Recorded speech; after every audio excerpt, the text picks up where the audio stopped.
Jobs. Welcome, everybody. I'm Neil Cavuto at Fox. On top of major spending that would make even Lee Majors wince. But when Mark Penn apparently smiled, reports today that firms run by Hillary Clinton's top former pollster got $6 million to stimulate all of 3 jobs. Mark Penn isn't talking, but his firm is issuing this statement a short time ago. And I quote, "The story appearing in today's Hill newspaper is fundamentally inaccurate. Professor Marsteller was awarded a competitive bid in 2009 to support the FCC's efforts to educate and advertise the congressionally mandated switch to digital television.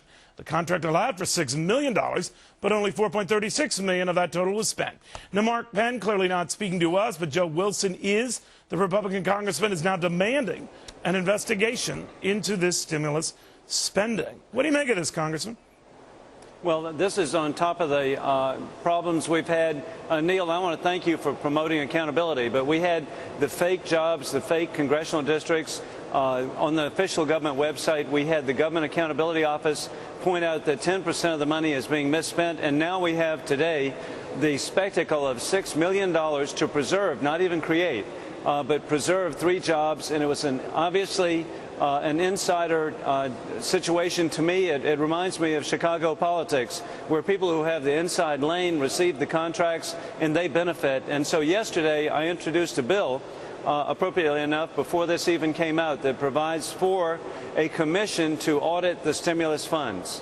When I'm wondering about that, Congressman, whether the motives are Machiavellian or even criminal or not, there have been a lot of sloppy accounting here, right? I mean, we were giving 10,000 stimulus checks to dead people, thousands more prisoners. A while back, stimulus to 4-year-olds. I was mad at my boys for not getting in on that gravy train, by the way. But my point is, why does this keep happening?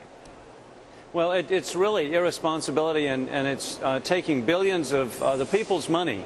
It's a lack of responsibility of understanding that this is not the government's money, it's the people's money. And going back to the official government website, recovery.gov, the president in February said that all of the spending was going to be revealed on this website.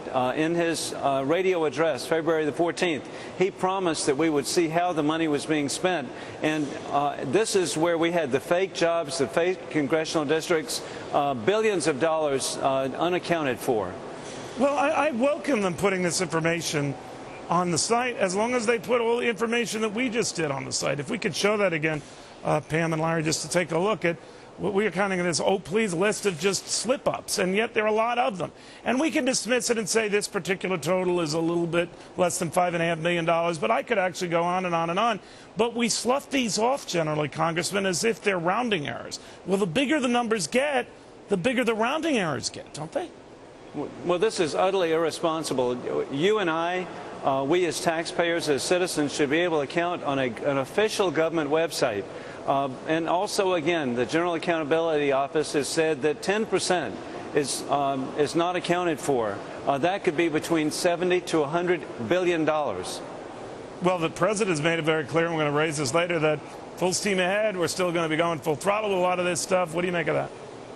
Well, that makes it even worse. Yesterday, when he said that the TARP funds would, I believe, be misused, specifically the TARP funds were to pay down the deficit, to reimburse the taxpayers for the money borrowed, and now he's proposing to spend that on other programs. This is just utterly irresponsible, and I really hope, and I want to thank you, Neil, for, again, bringing this to the attention of the American people so they can take action. Well, we're going to be relentless on it, because Democrat or Republican, right or left, it's all our money here. Well, I have you, Congressman.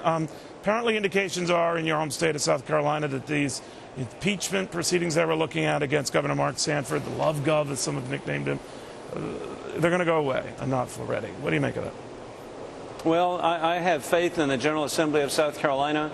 I'm very disappointed in the actions of our governor, but I have faith in our General Assembly. All right, Congressman, always great having you. Thank you very much. Thank you. Honor to be with you. Joe Wilson. Well, all this, by the way, on the same day that the president was telling my next guest and his party to stop frightening the American